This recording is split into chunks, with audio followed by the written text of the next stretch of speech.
सिंह गर्जना करण्यासाठी काळीज पण सिंहाचेच लागते.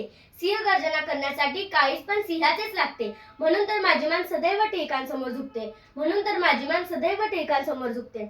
स्वराज्य हा माझा जन्मसिद्ध हक्क आहे आणि तो मी मिळवणारच. अशी सिंह गर्जना करणारे व इंग्रजांना हादरवून सोडणारे थोर देशभक्त म्हणजेच लोकमान्य बाळ गंगाधर टिळक यांची आज पुण्यतिथी.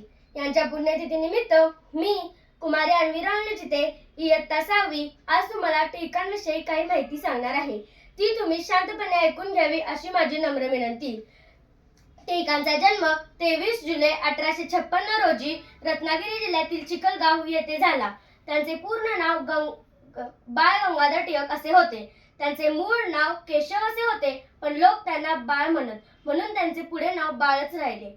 त्यांच्या वडिलांचे नाव गंगाधर पंत असे होते. ते प्राथमिक शिक्षक होते व त्यांच्या आईचे नाव पार्वतीबाई. टिळक लहानपणापासूनच खूप हुशार होते. त्यांना गणित व संस्कृत या विषयाची आवड होती.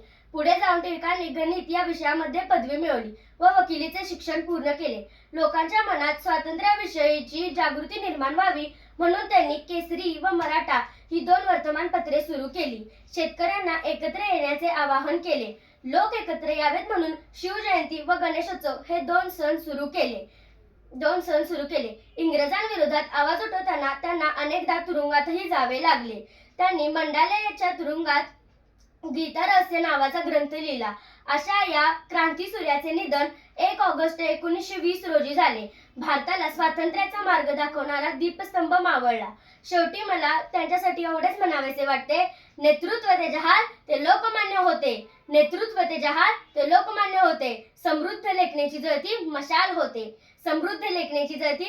होते. जय हिंद, जय महाराष्ट्र. धन्यवाद.